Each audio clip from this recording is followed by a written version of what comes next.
Peggy 16. Sega. Total War combines turn-based strategy gaming with stunning real-time battles.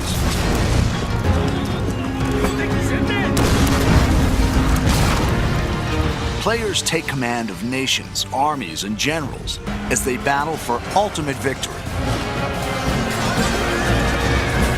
With breathtaking detail and unparalleled historical accuracy, Total War allows the player to recreate and change the course of history.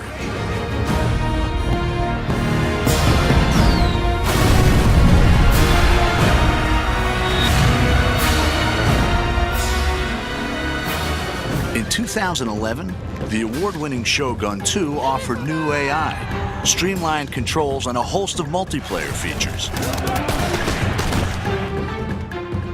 In the Fall of the Samurai standalone expansion, the Creative Assembly have created the largest expansion pack ever for a Total War game. It's taken us into areas we've never been to before with Total War. It's getting closer and closer to the modern era. I think it's exciting because it's the latest any Total War game has ever been to the modern day, the closest any Total War game has been to the modern day.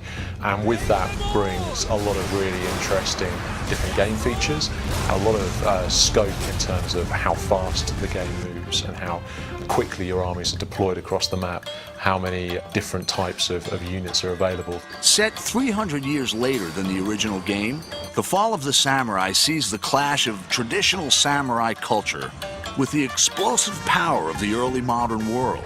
It's the late 19th century, which means that it's got some of the most advanced technology seen in the Total War game. So you've got torpedo ships, off-field artillery, all that kind of stuff that actually makes it feel quite different from particularly Shogun 2, which is obviously set in the 16th century.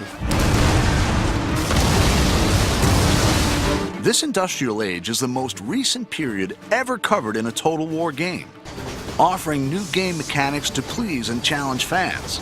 I mean, Japan actually started to build railways in this period or slightly afterwards. Railways on the campaign map have quite important strategic influence in that they allow you to move armies incredibly quickly. So as you capture more and more of the territory of Japan, you can move your armies around very effectively, and it's really important for bringing your best troops to the front.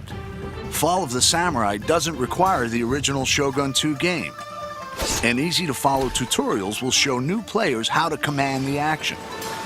It's a standalone expansion, so it's not a game add-on as such, and that you need the original game in order to play it, but it's a fully standalone version of the game itself. The game begins with the Boshin War in 1869, a dramatic turning point in Japanese history. The ruling shogunate is trading with the West, allowing new ideas to change Japan. Growing unrest ignites rebellion, which threatens to overthrow the shogun and restore the emperor to power for the first time in 600 years. The shogunate had ruled Japan for hundreds of years, since the time of Shogun 2.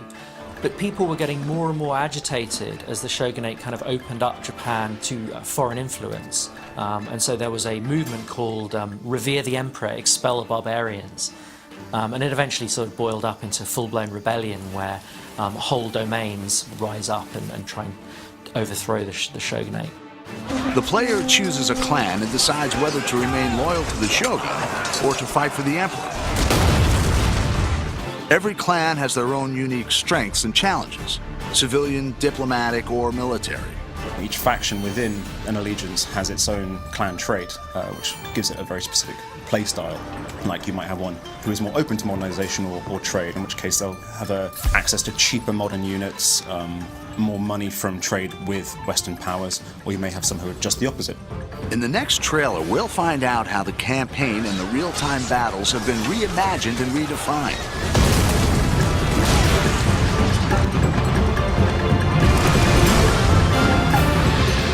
Fall of the Samurai is a whole new experience and an ambitious entry into the Total War series.